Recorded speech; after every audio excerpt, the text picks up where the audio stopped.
whatever you're looking for, seek and ye shall what? Find. It says that in a very good book called The Good Book. And you don't have to be religious to understand this, that this is a fact of life. So if you and I are going to really take things to a different level, we got to see what could mess it up. So the mind could mess it up, but what aspect of the mind? What makes us start to believe those thoughts? What's the emotion that messes us up? What is it? It's absolutely fear. But there's more than this. Every day of our lives, we live in a world that is incredibly complex. It is no more stressful than World War II, when none of us in this room probably remember that time, but it looked like democracy was disappearing and the Germans were going to win at one stage. That's stressful. Being in a foxhole is stressful. You're not making as much money as you want, or being a little overweight, or someone calling you names online. That shit is not stressful. We're making it stressful. We've lost perspective. Who's with me on this? Say aye. So what's really useful, I think, today is for us to figure out what messes us up. And one of the biggest things that messes us up is expectation. Right? What did we say the other day? Trade your expectations for appreciation, and your whole life changes. Because when you're expecting things and it doesn't happen, you get upset.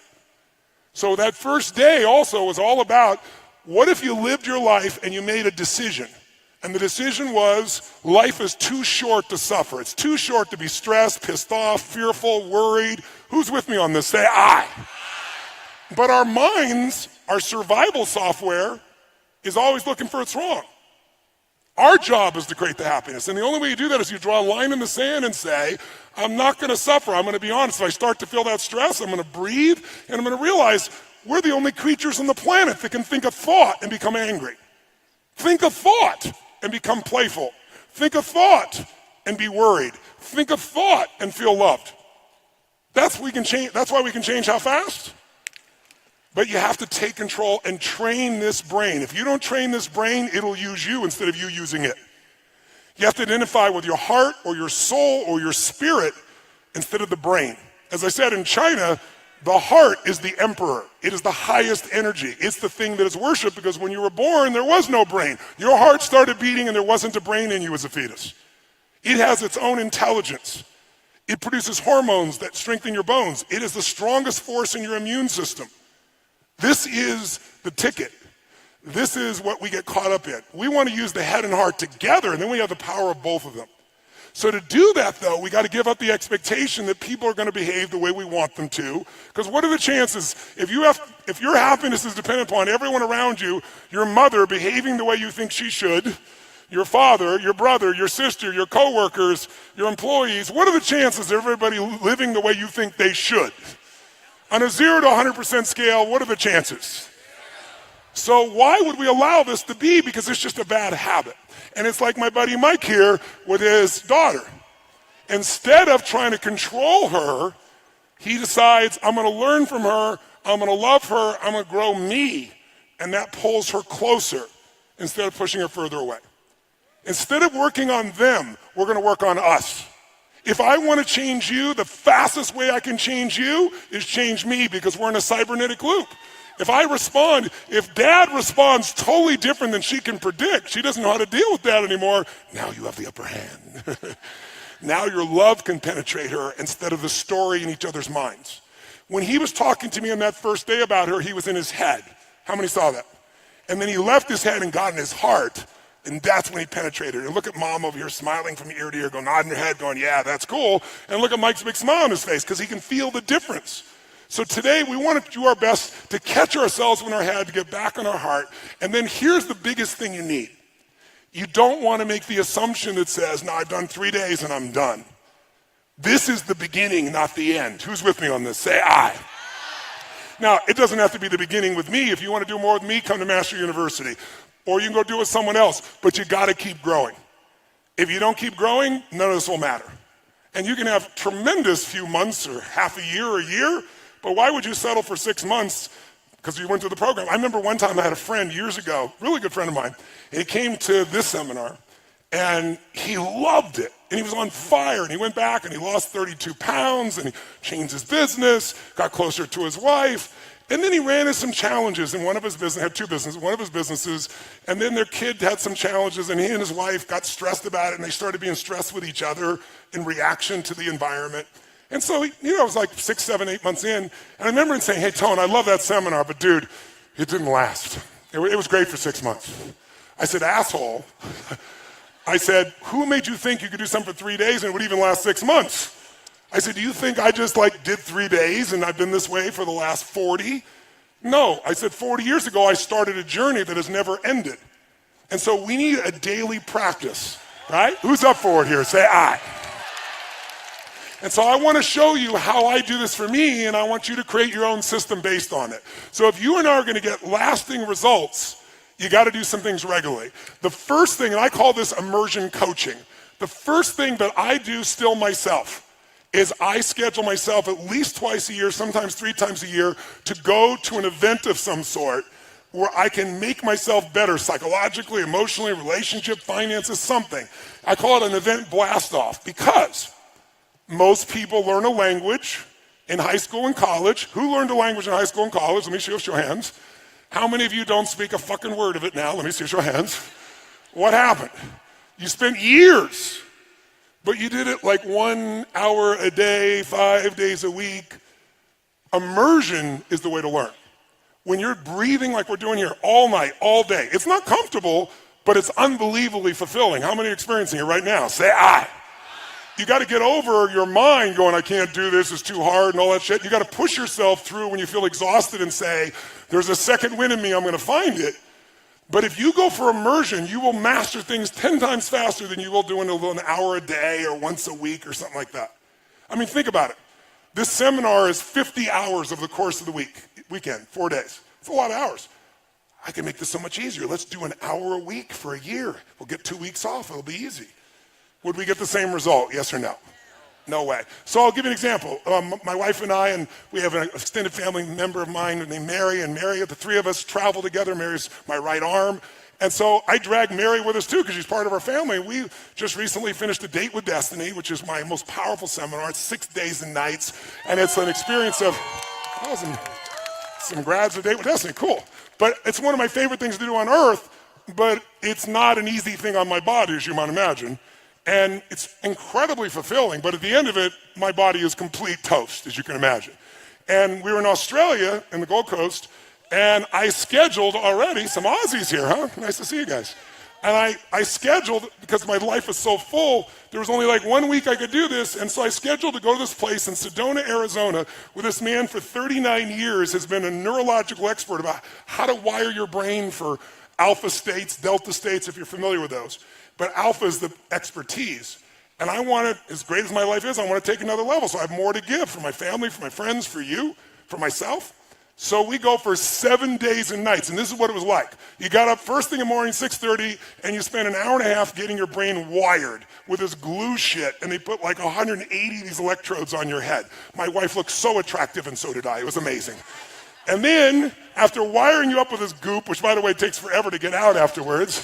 Oh, there's where we don't see the goop. You see just our hair afterwards. But the bottom line is, we go in, then you go in individual rooms. I want to be with my family, right? I want to be with my wife. I want to be with my family. And I got to go in this dark little room that has no light. And it's freezing cold. It must be my karma for the shit I do to you people on a regular basis, right?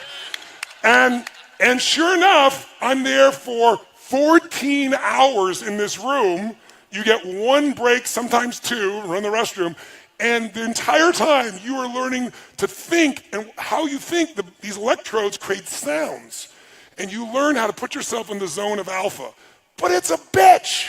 It's horrible. I wouldn't recommend it to anybody that wants easy experiences, but I'd recommend it to anybody that wants to grow immensely. And the first day, I'm like, who do I got to shoot to get out of this thing? Oh, it's me. I'm the one that did this shit. Right? But by the end of the week, all 3 of us were able to go in this state of alpha. And if you're familiar with alpha, the best way I can describe alpha is there's no problem that can't be solved in alpha. Because every problem that we have was created by us. Destruction of the environment, to the pissed offness that you may have. And since we create the problems, any problem a human creates, we can solve. But you can't do it with the same level of thinking that got you there.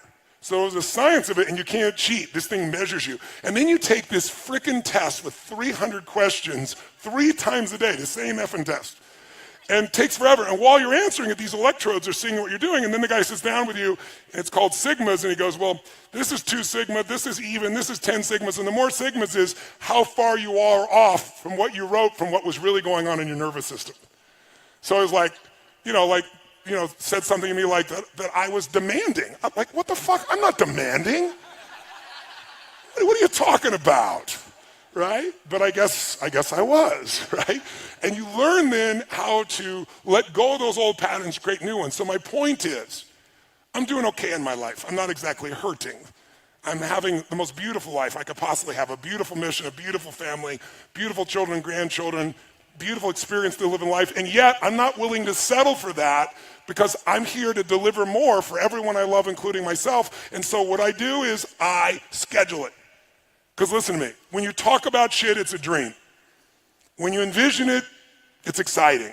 When you plan it, it's possible. When you schedule it, it's real. When this event became real is when you enrolled yourself. Before that, it was an idea. And there's lots of people who intended to be here, but they never locked it in. So I lock it in advance, because if I hadn't locked it in after Date with Destiny, there's no way I would have gotten on a plane, flown all the way there, and then put myself in a room for 7 days and nights. But I'm grateful I did. And I only did it because I already locked it in place. So I encourage you, number 1, figure out at least twice a year, what are you going to go to that's going to make you grow and expand? How many of you feel like these last couple days have been some of the most growth you've had in a couple of days here? Say aye. Then why settle for this one time? Again, I'm happy to do it with you. I have other programs if you want to come, but you're not limited to me. I don't care where you go. But before you leave here, you should schedule what's next. Do you know why? Because how many were looking forward to this for a long time and very excited about this? I'm curious. How many were quite scared about this shit, by the way? I'm curious. But here's what's interesting. After you achieve a goal, have you ever done this? Worked your ass off, achieved a goal, and you feel good, and then there's kind of a drop. Because we need something compelling to be going after, so we keep growing. So I always, right before I achieve a goal, I neatly set what the next thing is, and I lock it into my schedule, because otherwise there's that drop. And if I have the next thing, it's like you're going from peak to peak, as opposed to peak to drop to peak to drop. How many follow what I'm talking about here? Say aye. And the other thing I've learned, I taught this to all my children. And one time my daughter was talking to me, and she's like, Dad, you're so brilliant. And I said, you're absolutely right. And I said, honey, I am a smart human being. I've worked hard to be a smart human being. But probably my greatest gift is I do not let opportunity escape my grasp. If there's an opportunity and it scares me, if there's an opportunity and I don't have the time, if there's an opportunity and I don't have the money, in the early days of my life, that was all 3 of them. I didn't have time, the money, and I was fearful. I make myself do it because I know that if I don't get myself to do that, I'm not going to keep growing. My teacher, Jim Rohn, used to teach me this. He said, Tony, if you really want to have an amazing life, you got to learn to stretch yourself. I said, well, I do stretch myself. He goes, well, let me give you my philosophy of stretching. He said, stretching means if you find yourself saying, I can't do something, then you must say, I must do it immediately and do it with no hesitancy. Because if you hesitate, it's like the firewalk. If you went up to the firewalk, most of you got up there, made your move, and rocked. Some of you got up there and were like, fuck, oh, shit, whoa, oh, what am I doing here? And the longer you wait, the what it is, harder it is. So you just train yourself to just do it. Instinctively push yourself. So if I say I can't, then I must. Now, when he first told me this, I said, well, if I can't, I must. If I can't jump off a cliff, then I must. He said, no, be intelligent. But he said, if you find yourself saying, I can't do something, I don't want to do something, but if you made yourself do it, you're going to be a better human being, then you must do it. Don't hesitate, do it immediately. And so some people say, well, that's not a very safe life. That's not a very secure life. If you want security, go to prison. If you want freedom, this is how you live, right?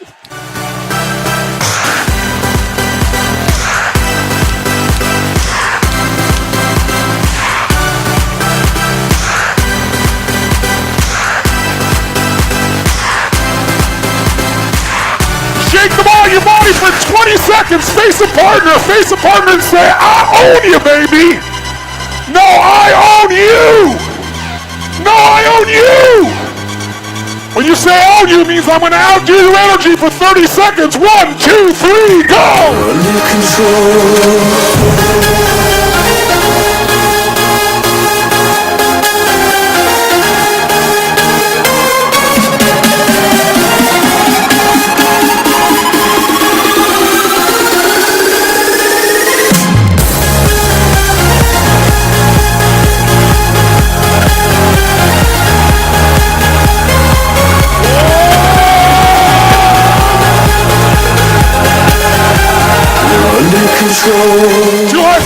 see.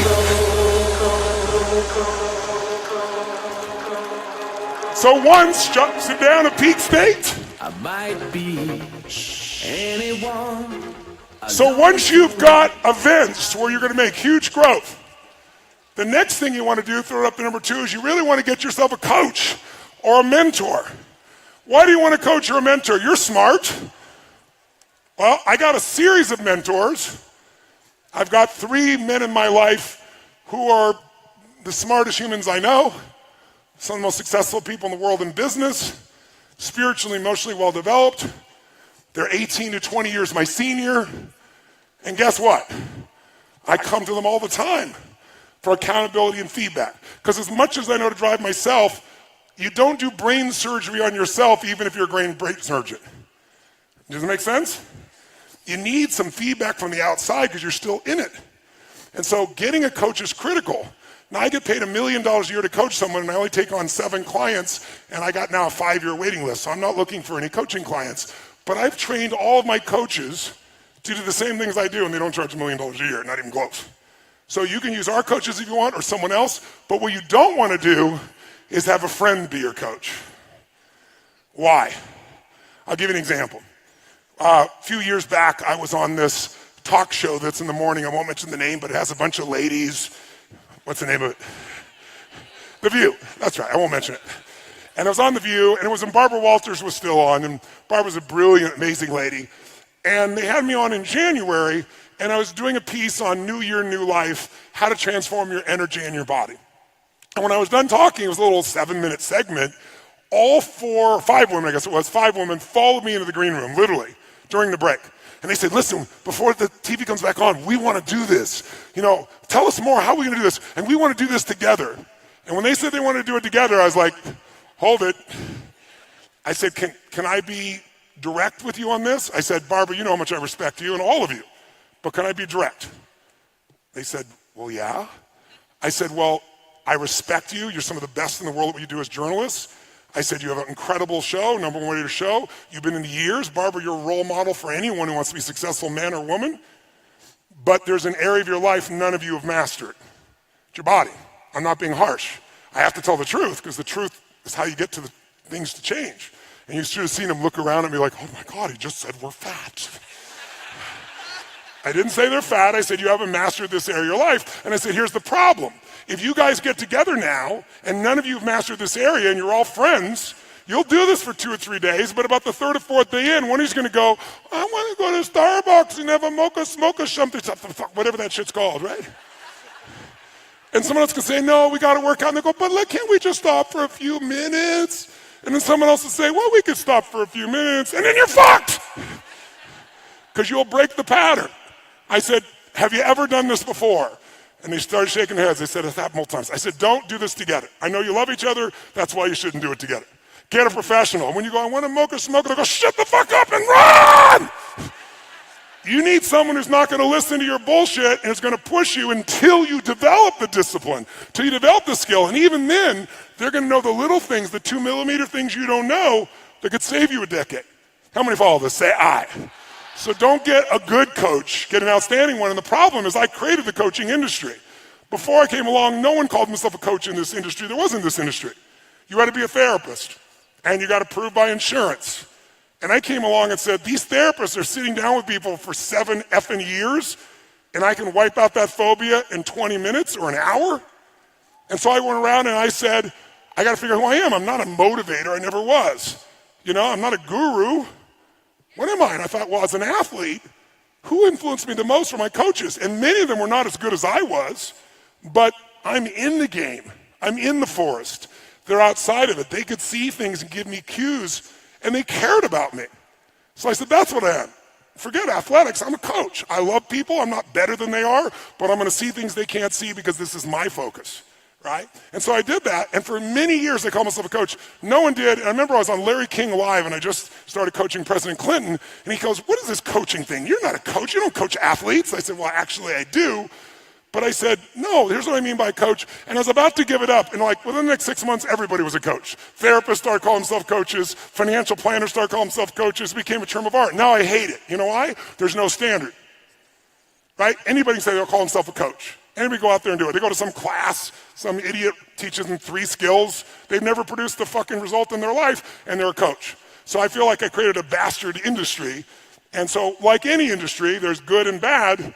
You got to find somebody who's outstanding. Don't settle for somebody who's good, and don't settle for somebody because you like them. Because liking them is a nice thing. You need somebody who has the skill to get you there. Who's with me on this? Say aye. And why do we want a coach? So you measure at least twice a month, some of you 3 times a month. Because if you don't measure, you can't manage what you don't measure. Does that make sense? And you got to measure it, and it's easy with your children, with your life, with your businesses. You're going to get caught up. You need somebody helping you to stay on target for what you want for your life. How many follow? Say aye. And it's cheap. Most coaching is inexpensive, and the people that overcharge, don't go to them. But get somebody who's really great. And then finally, thirdly, and this is what I want to show you this morning, you need a daily practice. And a daily practice that's going to put you in the best state possible regularly. And so there's 2 parts of the daily practice. One is you want to feed your mind every day for at least 30 minutes. And when I say feed your mind, my teacher Jim Rohn used to say, miss a meal, but don't miss reading for 30 minutes. And I don't mean reading the web or your social media bullshit or Twitter. I mean reading a real book that you've selected because it's going to make you grow spiritually, mentally, emotionally, financially. Something that makes you think, something that gives you a strategy, not some cute little blog post that you can read in 5 minutes. I mean something that's going to make you not be mental candy, something that's going to produce a different result. Because our lives are the result of the input. Input a bunch of garbage, you get garbage out. So I would like never miss reading, and then I started listening to audios when I was really young. And the great thing about audios is you can do what I call net time, no extra time. So the biggest challenge we have is when am I going to read? When am I going to do this? When am I going to do all these things? The answer is it doesn't take any extra time. If you use net time, you can do it while you're cleaning the house, while you're working out, going for a walk. When you're driving in your car, should be your new university, where you're feeding your mind. Because if you don't feed your mind, weeds grow automatically. You don't have to work on growing weeds. They're going to be there if you don't do something to replace it. So every day, 30 minutes of either audio or a book, something that's going to make you grow. It'll feed your mind. It'll keep the momentum going. So this won't be just the one burst. This will be the one that got you going. And then you keep the momentum by doing this. And then finally, and most importantly, many people, the most silly question I'm asked in the media all the time for 40 years is, don't you have bad days? Don't you get upset? Don't these things happen? Well, of course, but I said I don't stay there. I've trained myself like an athlete trains their muscles. I've trained my emotional muscles, which, by the way, I think your emotional and spiritual muscles are the most important ones. Courage unused, does it grow or shrink? Which one? Faith unemployed, unused, does it grow or diminish? Diminishes. Passion unexpressed, does it expand or shrink? So the most important muscles that change your life are those mental, emotional, spiritual muscles. If we develop them more, we're going to experience more. So the way I do that is through a process I call priming. And this is the part that I really want you to get because it's really simple. Most of us, have you ever seen someone do something and thought to yourself, what the F is wrong with this idiot? Who's ever had that thought? How many of you ever done something yourself and thought, what the F am I doing? Okay? Many times we think we're thinking our own thoughts when we're not. We've been primed by the environment to think a certain way and we don't even realize it. Now, sometimes that's done consciously by marketers or advertisers. That's a simplistic example. But a more powerful example is what happens in your daily life. So let me give you a couple examples so you become aware of the power of priming. And then I want to show you how you can consciously prime your own mind and body and emotion so you naturally go where you want to go as opposed to hoping you go there. So some of the studies on priming have shown that what you think are your thoughts actually got there because something in the environment that you're no longer noticing.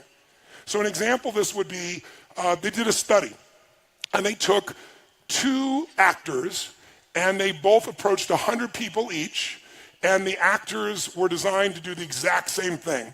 They walk up to people, they have the same facial expression, and they'd say, well, you're sitting there, excuse me, could you hold this for me for 1 second while I grab my phone? And they hand you this cup of coffee. And then they reach in their pocket to get their phone for 2 seconds, and they put it back real fast, and they go, thank you so much, and they take it back. And every time they did it exactly the same way with all the people, 200 people, 100 each.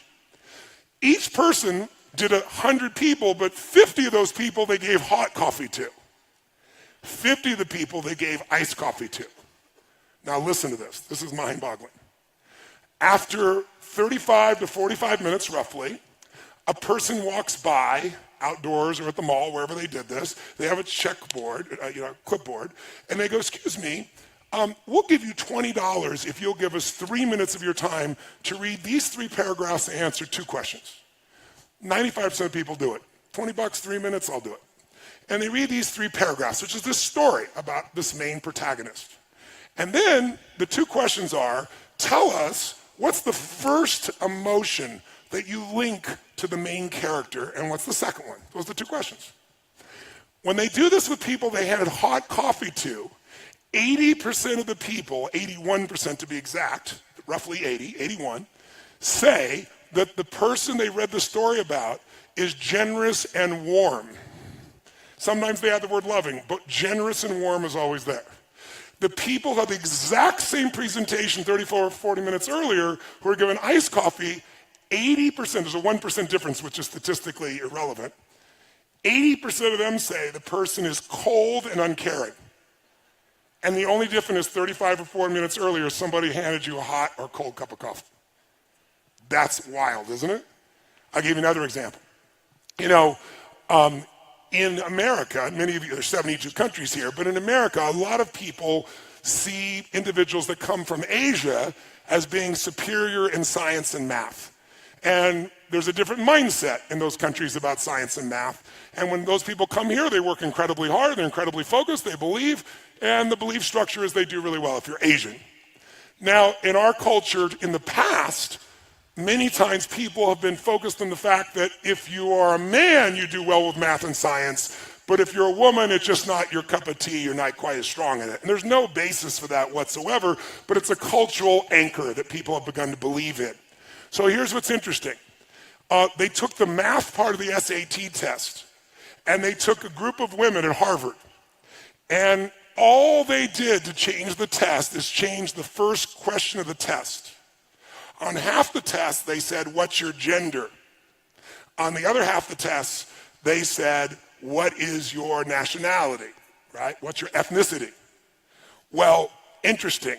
When they were asked what their sex was, and they're all women, they performed 11% lower. And if they were asked, what is your ethnicity? And they said Asian, they were 11% higher, a 22% difference between the two. And the only difference was the first question that was asked. Because it primed you either for your higher level of skill based on your conditioning or a lower level of skill based on social conditioning. How many follow, right? There's a million studies like this. Another interesting one that's really simple is they did an ad where they show the IBM logo and the Apple logo, and they also did this with the commercial. I don't know if you remember the commercial Think Differently that Apple made years ago. So I had people watch the commercials. In both cases, afterwards, they were given a creativity test. The people that watched the 30-second Apple commercial versus IBM scored 20% higher consistently across the board, and all they saw was 30 seconds about thinking differently. That is the power of priming. So my point is really simple. If you're going to get the results that you deserve and that you want to prime yourself for success, prime yourself for love, prime yourself for courage, rather than hope that you show up that way based on the triggers of your environment. Does this make sense? And so I prime myself every single day for a minimum of 10 minutes. It's the first thing I do in the morning. And I'd like to show you how I do it and have you do it so you can have a daily discipline. And if you do this every day, if you keep once or twice a year, get yourself to an immersion experience that makes you grow. You get yourself a coach where twice a month, 30 minutes even, you're just staying on target and measuring. And you read 30 minutes a day or hear an audio 30 minutes a day and you start with priming, then this won't be a 3, 6, 12-month thing. This will be a lifetime thing. Does that make sense? So you're not going to get a lifetime results unless you're lucky by one experience, but you can certainly have it if you use this as the blast off, and then you have a daily discipline to keep the momentum going. So how are we going to prime? Well, let me give you a story first, a simple example first with one of my boys. My second youngest son's name is Josh. I love him to death, amazing kid. And Josh came to live with me when he was 5 years old. Remember I told you I was 24 And instantly I got married to a woman I'd been married twice before with kids from 2 different husbands, and she wasn't living with her kids. And so I met her, fell in love with her, brought her into my life, and then saw how sad she was without her kids. So I brought her kids away from both the other husbands. They were happy to give them to us, and I adopted them as ours. And so I'm 24, and I got a 17-year-old son, because she was 13 years my senior, an 11-year-old daughter, a 5-year-old, and one on the way. Well, Josh was the 5-year-old. And Joshy is just such a sweet, really incredibly great kid. But one of the challenges for Josh was he was afraid to even walk down the driveway to get to the bus. I'm Mr. Fear into Power, rip shit open, and my son can't walk down to the bottom of the street.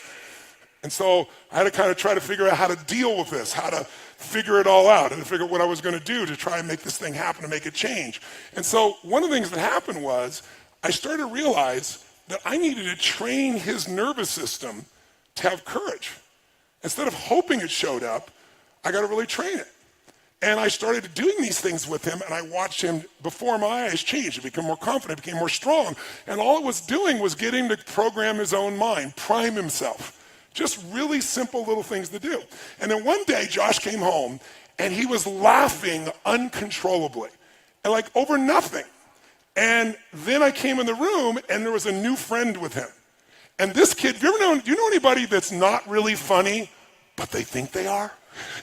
How many know something like this? Somebody who cracks themselves up, you know what I mean? And this kid was cracking himself up. He wasn't funny, but he laughed so hard, I found myself laughing at his silly jokes, right? And Josh was laughing so much. So when he left, I said to Josh, that kid, he's your friend? I said, make him your friend for life. He goes, why, Dad? I said, because if you hang out with him, who you spend time with is who you become. And when you're around him, you're so much more playful. You have so much more joy. You have so much laughter. And that young boy, my son is 36 and I have 3 grandkids with him, and his best friend is still that young boy who's now also 36 years old. And Josh is, let's give him a hand for that. Absolutely. I'm your darling to enjoy the party. Don't get too excited, cause that's all you get from me. Hey, yeah, I think you're cute, but really you should know. I just came to say. And to this day, Josh is funny as shit. When he was a little kid, like 7 or 8 years old, he stole this dirty jokes book and memorized every freaking joke in the damn thing. And he got so much reward for it, and his buddy was like that to this day, if I want to laugh, Josh is my partner in a couple of my companies, and he's not my partner. I have 4 kids. None of my others are partners with me. I love them all equally, but he shows up differently. And part of it is things that stress other people out, he breaks the pattern with his own laughter. And it's beautiful to be around him. Great time. And he primed him. So I'll give you another example of priming. When I first started my Date with Destiny seminar decades ago, I did the seminar in my own house at a place called the Del Mar Castle. And there were about, 38, 39 people at the seminar. It's a little different now, as you can see. And I was delivering like my heart and soul into this particular program. And gradually I started looking around and going, man, I can't keep doing this in my house. There's not enough room. When we got to 100 people, I had to move it. But I wanted to keep it in I lived in Del Mar, California. It's on the beach. And I thought, well, there's a hotel on the beach. And it's a really nice hotel called Le Berge. And we'll go down Le Berge, we'll do it there. And they have a room that'll hold 150 people, which is a giant seminar for me at those days. And what I didn't count on, I thought, this is great. People work on their beliefs and their goals and their values, and they can go outside and they can sit on the beach during the breaks, breathe the fresh air. But what I didn't think about is right there in Del Mar on the beach, there's a train station. And so somehow my little brain didn't figure this out till it was too late. I'm in the middle of the seminar and someone is sharing this emotional experience. This woman was raped and she's going through it all, and I'm stepping in to help her, and all of a sudden you're, and you hear this freaking train whistle. And they do it like 5 times so nobody misses the train. And so every time you start talking, you interrupt it again, and people are getting pissed off. And it was happening so often because there were so many trains that at one point I realized I know the schedule when everybody will be pissed off. 8:30 a.m., 10:15, 11:30, 12:10, they're going to be pissed because the train's going to come. So I turned to the audience and I said, we kind of have a schedule for being pissed off right now, and I'd like us to train ourselves to feel differently. How many of you have something in your life or someone who can trigger you at times annoy you. It could be a family member you love, but they have this little thing they do. It could be a husband or wife. It could be your kids. It could be a coworker. How many got one of these? Say aye. I said, what if we trained ourselves so the same stimulus that was making us angry, we trained our nervous system just using basic science, neuroscience, train our nervous system so the same stimulus makes us feel great. And people looked at me like, this is bullshit. What are you talking about? I said, here's what I want to do. Since the train's going to come 12 times a day and we have 3 more days together, perhaps we should enjoy the train. How many of you, when you were a kid, when you heard a train, you wanted to see the train and maybe count the number of cars or run down and be close to it? How many were excited when you saw a train? Raise your hand, say aye. Now you're on the way to work or a meeting and a train comes and it's in your way. Frickin' train! I'll give you a clue. The train didn't change, right? So the question is, I said, what if every time the train comes, we train ourselves to celebrate, to feel good, to enjoy? And I said, so here's what I'm going to ask you to do. Every time we are trained, I don't care if you're in the middle of the most important conversation of your life. I don't care if we're doing something what you think is so important. I don't care if you're tired. I don't care if all the books are on your chair. I want you to instantly just drop everything, and I want you to jump and start to celebrate like a little kid, like it's the greatest gift of your life. And then we're going to end with a whoa clap, and then we're going to laugh hysterically into our chair. And if you can't laugh, I want you to fake laugh into your chair. Because most of you know if you fake laugh, what starts to happen? Real laughter comes, right? And then you wire yourself to laugh more easily. Just like with Josh, I wanted people, wouldn't it be nice to laugh easier? You didn't have to have everything be perfectly funny for you to have a good time. Because most of it doesn't have to be perfectly bad for you to be pissed off. So train it. So I got everybody to agree, and we did it. So every time the train came, and some people are like, oh, frickin' train, that won't work. You gotta go, it's a train. You gotta be like a little kid. And pretty soon, people look forward to the train. And by the way, would this be useful to train yourself around a person in your life or a situation, yes or no? So I don't have a train nearby, but I've imported a special train whistle, and I'm going to ask you for the rest of today, no matter how tired we are, no matter how hardworking, no matter what we're in the middle of, if we hear that train whistle, we're going to jump up and we're going to celebrate like little kids, make noise, have fun. We'll clap, we'll do the whoa clap, and then we're going to laugh hysterically into our chair and maybe point at somebody else and laugh at them while we're doing it to train our nervous system. Who's willing to go for it? Who's willing to go for it? Then it could happen at any time. You never know when it's going to happen. Oh, there it is. Oh, my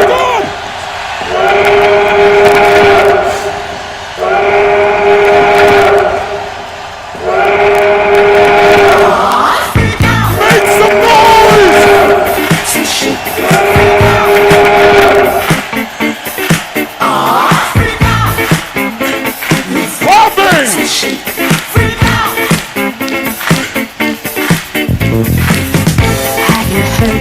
About the new dance craze. Listen to us. Oh! Let me hear you! To be had by everyone. It's up to you. Now laughing hysterically in your chair. Point at the people around you and laugh at them.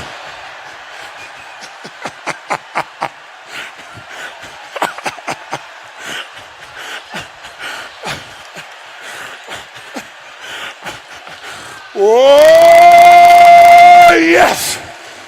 Now, does that feel good? Wouldn't that be better than being pissed off or worried? Could you do this enough? Could you do this often enough that you could wire yourself to laugh easily over nothing? To celebrate little shit? Would that be helpful? So throughout the day, this could happen. It might happen multiple times. There it goes again! Holy shit!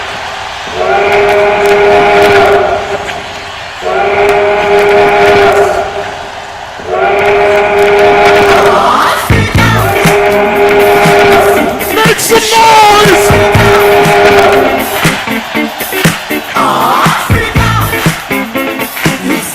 Bombing!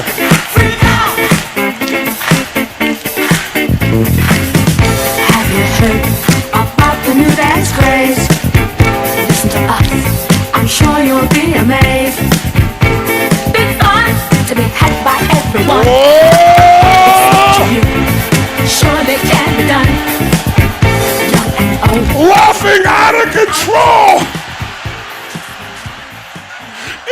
chair.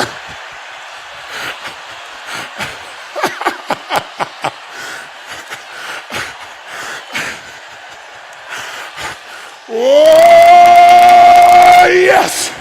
If that feels good, say yes. Say yes. Say yes. So that's priming. Can we prime ourselves to feel good? Yes or no? What if you knew you would have a really important conversation with your kid or your spouse or your loved one, and you're starting to feel a little tension because you don't want to deal with this because you love them, you don't want to deal with the bullshit, but you know you got to. In this state of being primed about it, how's it going to go? But if you primed yourself with laughter or joy or playfulness, and now you go to be with them, and somebody goes, no! And you go, that'll fuck with them real quick, won't it? They don't have to deal with you enjoying yourself. So we are in charge. Here's the point. Life changes the moment you make the decision that you're 100% responsible for your experience of life. Not responsible like a heavy, response-able. If you're responsible, you're able to respond. You can only respond and be able to do that if you own yourself. And if you know people can do anything, but still you're the authority of what it means to you. You're the authority of your own emotions. You're the authority of your own actions. Who's with me on this? Say I. And blaming other people, which the human mind is always looking to do, will never make you happy, never make you fulfilled, never bring you closer to people, never make you grow. So when you're willing to take that level of responsibility where you're like making judgments and you go, oh, that person's such a bullshitter, such a liar. One of the things I always do is I do a reversal in my head and go, you're such a bullshitter, you're such a liar. No, I'm not.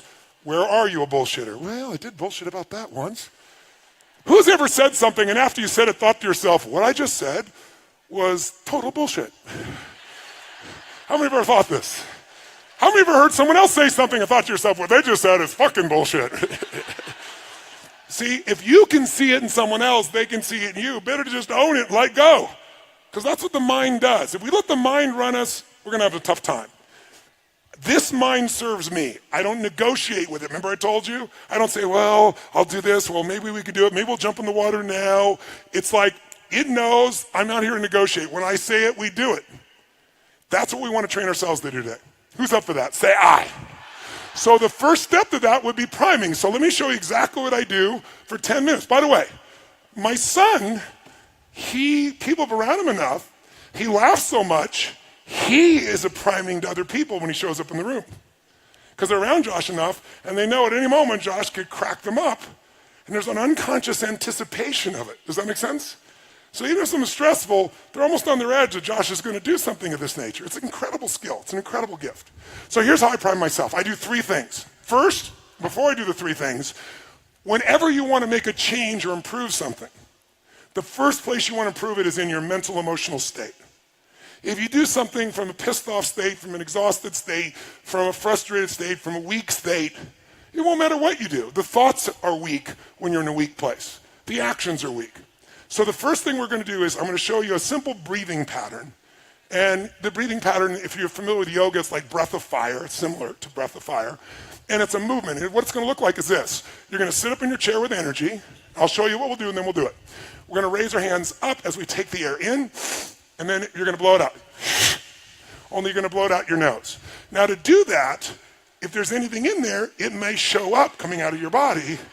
So if it does, just wipe it on your neighbor. It's not a problem whatsoever. So if you do have some Kleenex, you might want to grab your Kleenex if you've got some, just in case something happens, because you're going to be blowing out that nose strong. In fact, if you have some tissue or a sleeve or something, now's the time to use it. So here's what you're going to do. You're going to take the breath in. Your hands are going to go where? Up. And then as your hands go up like this, and we're going to do that over and over again for 30 breaths. I'll count them. We'll do 3 sets of 10. You're going to do this with your eyes closed. Then you're going to drop your hands down, palms up on your weight, on your legs, and you're just going to feel whatever you feel. You might notice some tingling. You might notice a sense of peace. You might just feel relaxed. And then we'll do another 3 sets of 10, another 30. We'll relax, and then another. So we're going to do 3 sets of 30. 3 sets of 10, 10, 10, 10, 10, 10, 10, 10, 10 with a break between them. When you're done with that, you're ready to prime because it puts you in state. Priming is 3 actions. It's done in 10 minutes. You can do more than 10, and many of you will enjoy it so much you'll go longer. But the reason I do 10 minutes of priming is I wanted to come up with a daily discipline there was no excuse not to do. If you don't have 10 fucking minutes for your life, you don't have a life. Who's with me on this? Say aye. And by the way, when you get on the airplane, what's the first thing they teach you when they get on the airplane? They say, okay, here's how to put on your seatbelt as if you don't know. And then they say, in the result of a loss of oxygen, what's going to happen? These masks are going to drop down, they have oxygen, and the first thing you do is grab it and put it on your child. It's the first thing you got to do. Is that what they tell you? What do they tell you? Put it on yourself, you selfish bastard. What are you talking about? Why do they tell you to do that? Because if you don't take care of you, you can't take care of them. And what a good metaphor for our lives. Yes, give it up for that piece as well.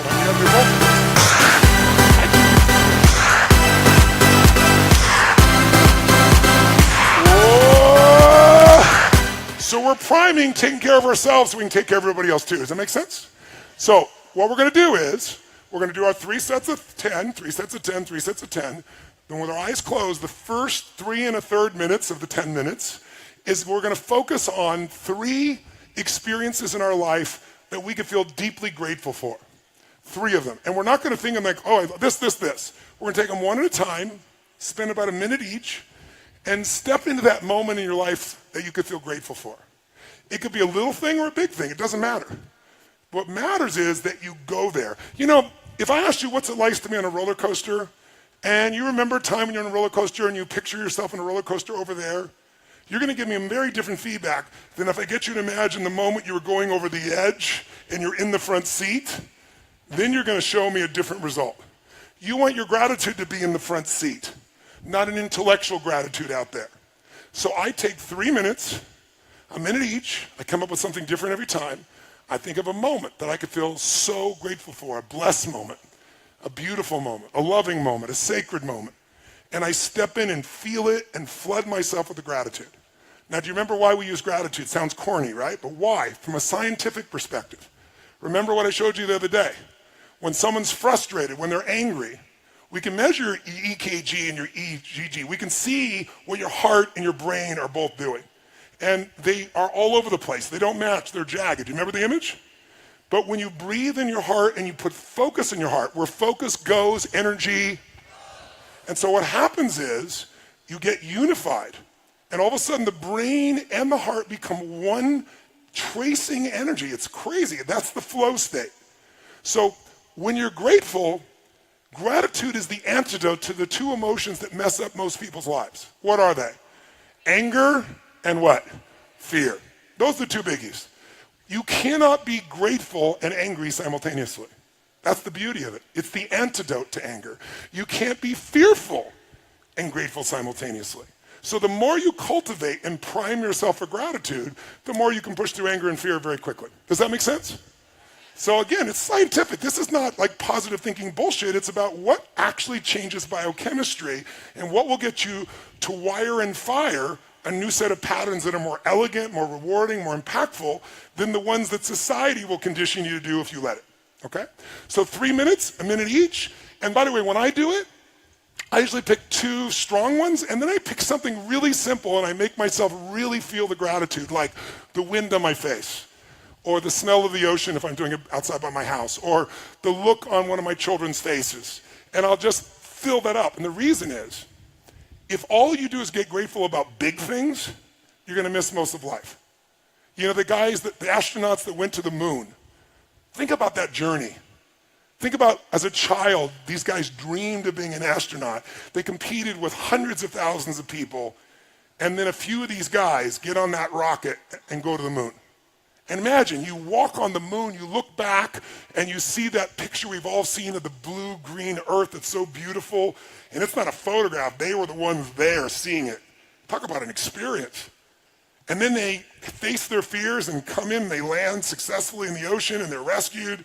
And then there's a ticker tape parade in New York. They shake the president's hand, and now what do? You're 32 years old, and you walked on the fucking moon. What do you do now for adventure? And if you study the astronauts, Buzz Aldrin, all these guys, I had a chance to interview most of them, not all, but 3 of them. Almost all of them wrote about, described what happened to them. They no longer had a compelling future. How do I have an adventure? I walked on the moon. Everything else is small by nature. And as a result, they got depressed. Most of them abused alcohol and drugs. Why? Because they're looking for adventure on a moon run and they missed the adventure in a smile. So I train myself daily, prime myself to find those little things that are so beautiful and feel them. Because the more I feel them, the more I can give that to someone else. The more I can move that direction, the more I can enjoy as well. It's putting the mask on me first. Who's with me on this? Say I. Okay? So that's, after we do our breathing, step 1 of the 3 steps, first the breathing, then the 3 steps. 1, gratitude. 3 minutes roughly, a minute each, 3 different moments you can feel grateful for. And feel it, enjoy it, savor it, live in it. Next 3 and a third minutes. Second piece we're going to do is you're going to feel the energy in you and do a prayer or a blessing. Now, I know many of you are not religious. I'm not suggesting you need to be. But almost all of us know there's a power in love. You know, if God was love and we didn't come up with all the other names for God, you wouldn't have much argument between people.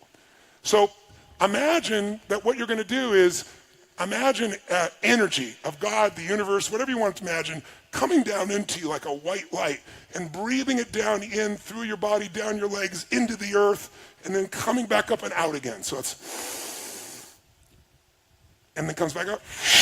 And you don't have to do this with your hands, but I'm trying to show you what the feeling is. And while you're doing this, what you're going to do during those 3 minutes is you're going to give thanks. And it's like a prayer saying, heal my body, my mind, my emotions, strengthen me, make me the best I can be, strengthen my love, my passion, my courage, whatever it is that you value in yourself. And you feel that happening. Of the 3 minutes, I do that for about a minute and a half, and the other minute and a half, I then take that energy through me, and I send it in a circle around to my children, to my family, to my friends, to my coworkers, to my associates, to my partners, to the people I meet on the street, to my clients. And so it's taking the energy in. Now, you might sound like woo-woo stuff, but the idea of allowing your nervous system to heal and strengthen, just the focus of that alone, for you is strong, and sending to others as well. So you can think it's all bullshit, but try it and decide based on the experience. If you do it a while, I think you're going to find it'll deepen that sense of gratitude because it becomes not only gratitude, but a healing, a strengthening, and a gift to those you love. The last 3 minutes, I call 3 to thrive. You're going to think of 3 things that you really want to accomplish or achieve, but instead of like hoping it happens or thinking about it happening, you're going to step in your mind and experience it as if it's done. You're going to see it or feel it, breathe it, celebrate it like you've already achieved the goal. What you're doing is training your reticular activating system. And we talked about this the other day, the part of your brain that notices things. When you didn't, before you bought that car outfit, you never noticed them. Now you buy that car outfit, those cars and outfits are everywhere. How come? Because your RAS, now that you own one, says, this is important, I need to pay attention to this. Well, when you get clear what you want, and you see it as done and feel it and create it in your mind and your heart, and you celebrate it, there's a sense of certainty that enters your body, and your reticular activating system starts to go to work on making it happen. So you spend a minute each on those. So basically 3 minutes each, 3 and a third minutes each, and we're done. All right? How many want to try it? All right? Then let's do it. So before you do, stand up. Shake your body out. And if you're going to relax, the fastest way to relax is first push yourself to a high level of energy, then it allows you to drop deeper. So find a partner and go, I own you. When you say I own you, it means I challenge you. I've got more energy than you, old person. Say, I own you. I own you. On a count of 3, outdo their energy with celebration like a little kid. 1. Let's do it. 1. 2.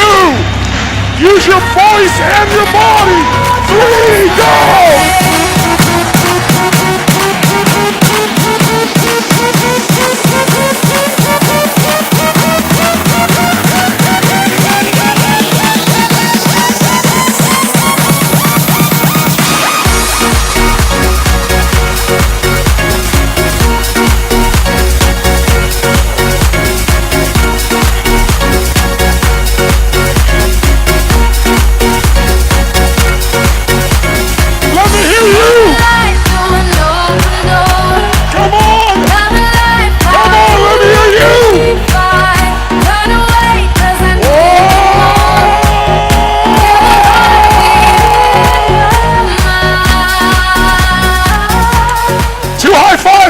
seat, feeling great. I just can't deny, but I gotta let it go. All right. Without love in a hopeless place. Put your notebook aside. If you want, take a quick little sip of water if you've been jumping around a bit. If you have some tissue, it might be time to blow your nose. Be sure to do it in your neighbor's ear so they fully appreciate the experience. All right? Put things aside. Here's what we're going to do. Our hands are going to come up. As they come up, we take a breath in. We're going to do it with our eyes closed, and we'll count 3 sets of 10. I'll count it so you don't have to worry about it. Just do it explosively. By the way, your hands come up. When you explode out from the gut, out the nose. Okay? Close your eyes. We'll begin. Ready? Lights down. Here we go.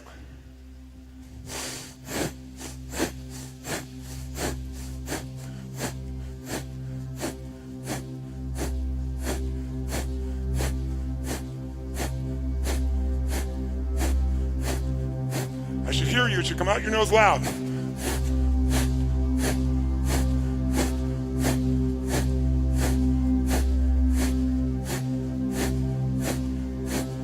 Stop. Your eyes closed. Put your hands, palms up on your lap. And just feel. Feel if you feel any tingling in your body. Feel if you feel maybe a sense of peace.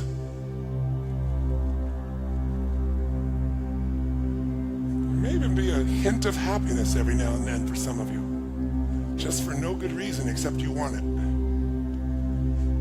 We're going to do 3 sets of 30 again, 3 sets of 10. Here we go. Hands come up as we breathe in.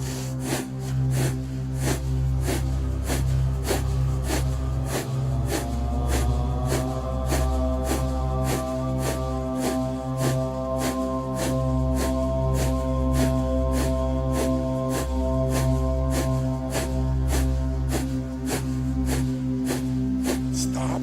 Palms up, eyes closed. Once again, just feel whatever you feel. Relaxation, any tingling, perhaps a sense of peace. Some of you, there might be a little joy or happiness that creeps in. Just because it's enjoyable, why not? One more set of 30, 3 sets of 10. Here we go.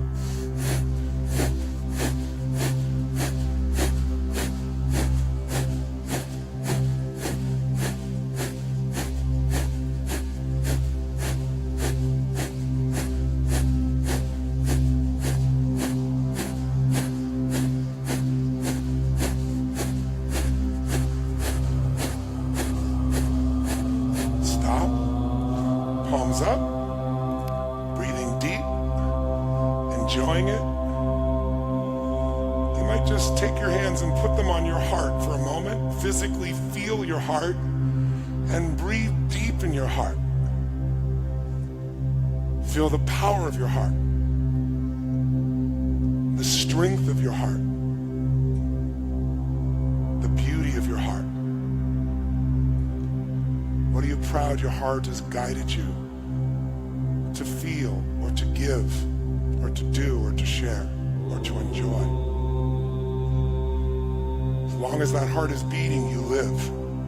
And something in the universe, God, the universe, some energy, some infinite intelligence, whatever you call it, loved you enough to give you this heart. You didn't have to earn it. It knew you were enough before you were born. So give thanks for this beautiful heart that beats 100,000 times a day without you even having to think about it. It beats even when you sleep. And as long as it beats, you live. What a gift. Now, for 3 minutes, a minute each, start with one memory, one moment in your life you could feel incredibly grateful for if you wanted to. What's a moment? Could have been with your kids or your husband or wife or friends or by yourself or prayer or a sporting moment, any moment at all that you could feel so grateful for. And then step back in that moment as if you were there now, looking through your own eyes, seeing what you saw then as if it was happening now, breathing, hearing, feeling that feeling of gratitude as if you were there right now. Take a moment and fill up with that memory like you're there.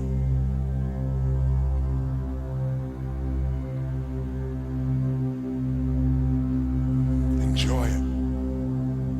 Savor it. Fill up with that gratitude.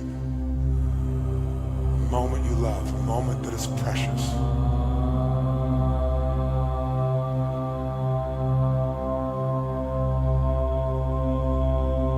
Think of a second moment now you can feel deeply grateful for.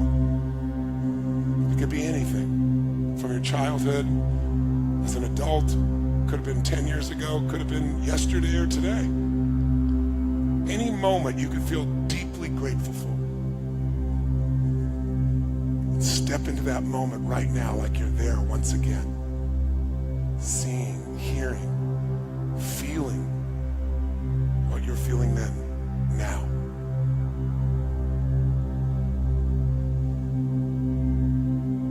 Fill up with that gratitude.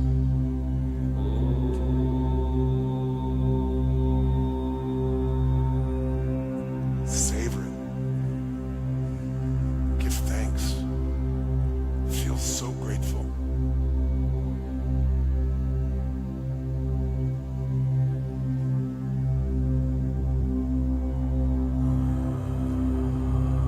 Think of a third moment now. Grateful for if you wanted to.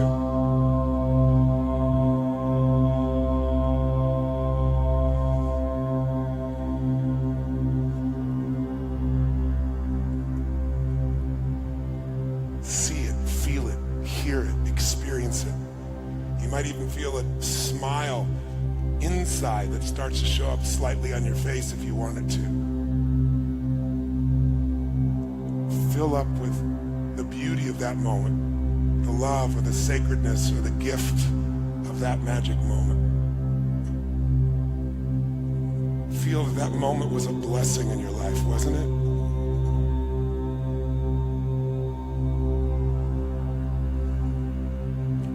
And then just for fun, think of a coincidence that you're grateful for.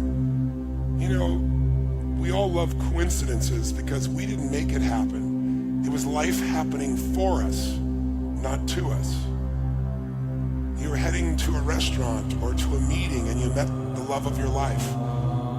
You weren't planning on it. Or a business partner. Or you got exposed to an idea that changed your life. And you didn't do it. Life, God, the universe brought it to you. It's really beautiful when we can start to see that life is always happening for us, not to us. Even the problems are gifts if we learn from them. They lead to greater growth, aliveness, love, certainty, strength. What's a coincidence you're grateful for that happened because it led to something you treasure, you value, you appreciate, you're grateful for? Fill up with that gratitude. And was it a coincidence or were you guided?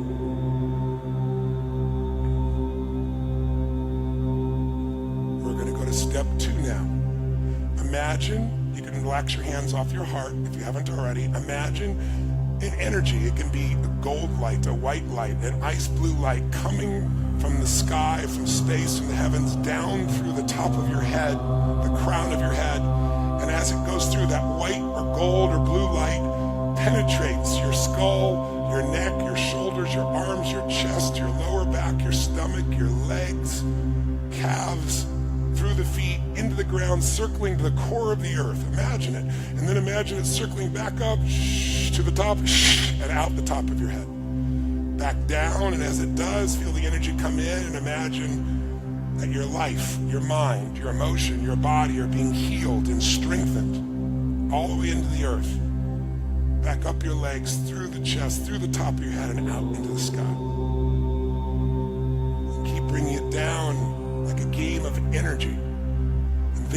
yourself as you do this. Heal my body, heal my mind, heal my spirit. Strengthen me. Strengthen the best parts of me, my courage, my faith, my determination, my love, my passion, my compassion, my caring.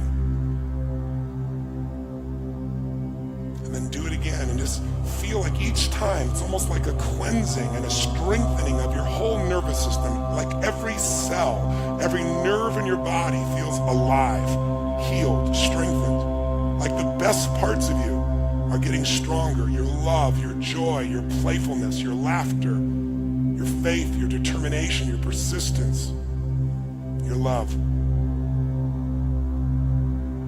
When you feel really the energy or trust that's there, it's like a prayer or a blessing.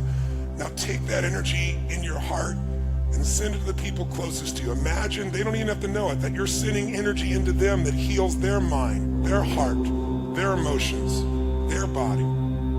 That it strengthens the best in them, their joy, their love, their happiness, their determination, their courage, their faith, their joy. And do it with those closest to you.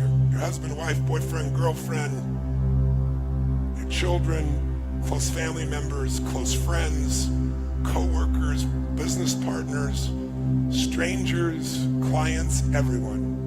And just feel that you want the best for them. You want them to be blessed. It's hard for us to be blessed if we don't want the same blessings for others. Those we love and those we don't even know. Just fill up with that energy that heals and strengthens you and those you love and those you meet. Energy comes down all the way through, cleanses, strengthens, comes back up, back into the sky. Touches all those you love.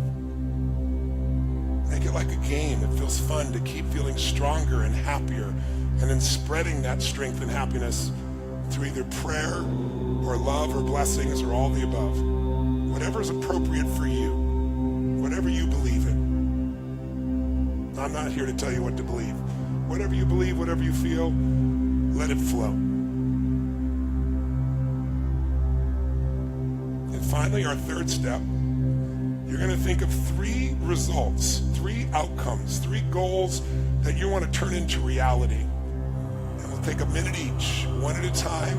I want you to imagine that you've already achieved that goal. You've already made it happen. And you're feeling it. There should be a smile inside you. You're celebrating it. And how the beauty of your achieving that not only makes your life better, but allows you to touch others that you love, care about, reach out to. So see a goal or a desire that you really want to make happen, but don't think about making it happen. See it as done. Feel it. Celebrate it like it's the ultimate victory. Feel grateful for it like you were guided to the result. Really feel the excitement of it, the joy of it. Awesome, you're doing great. Great job. Then think of a second goal or outcome, but really see and feel yourself achieving it and then celebrating it, and see what it brings to your life and the people you care about, and feel the joy, the excitement, the fun of it, the pride, making it happen, as if it's happened already, right now in this moment.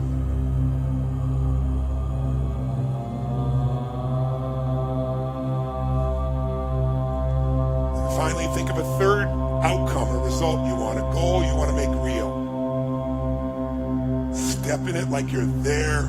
See and feel yourself achieving it and being out of your mind with excitement and gratitude and joy. You might even just make yourself smile really huge for the sake of it, or a subtle one inside, whatever you prefer. But really feeling the appreciation of this, the gratitude, the excitement of it, the joy of it. It is done. Amen. Feel it. Breathe it. And then just say, thank you. Thank you. I love you. Thank you. Thank you. I love you. Thank you.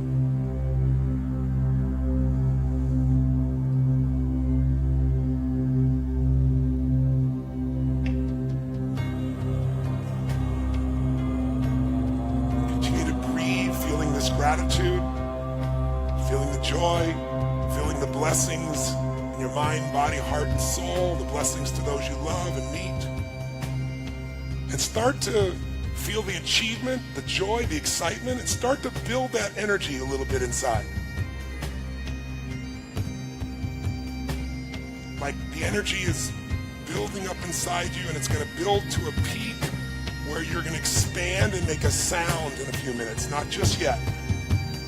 Just feel so grateful, so happy, so blessed. When you're ready, you can open your eyes. And when you're ready, slowly, when you're ready, you can rise up and begin to stretch your body and just feel that energy inside you, building, strengthening, feeling grateful. And then let the energy rise up. Stand up and rise up. Extend your body.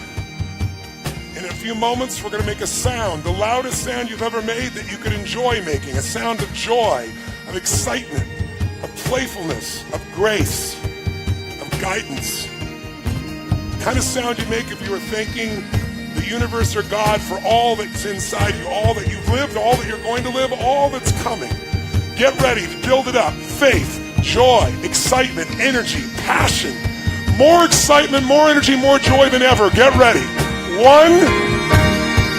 2, unleash the sound!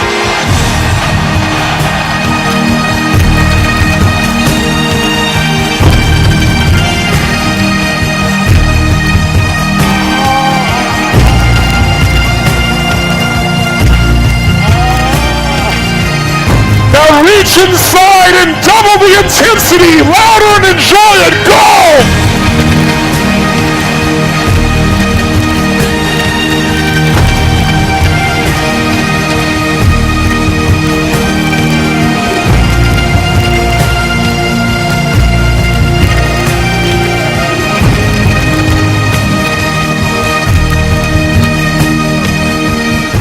Now, bring it into your heart. Take the feelings inside. Feel it in you, as you, it is you. Tony Robbins didn't do any of this shit. This is you. Your spirit and soul awakened. It's you that awakens you. You awaken yourself with gratitude. You awaken yourself with grace. You awaken yourself with appreciation. You awaken yourself by seeing and commanding and celebrating what you want, not begging for it like you're weak. Knowing it's in you, as you, this is you. We are not made to be small or less. We're made to feel fully. 1, 2, 3, make the sound!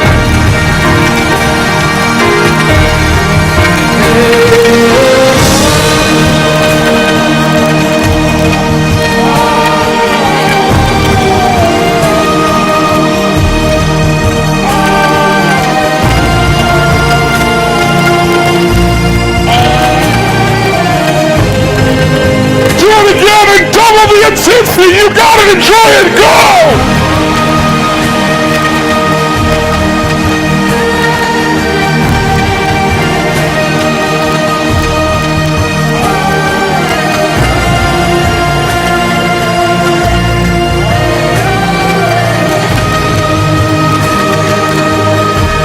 One more time, go!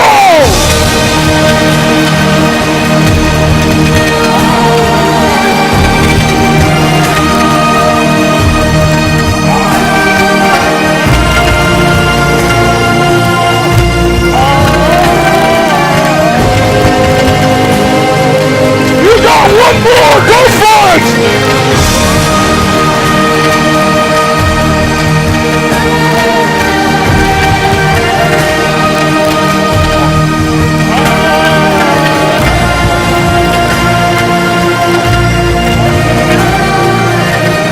Take it into your heart.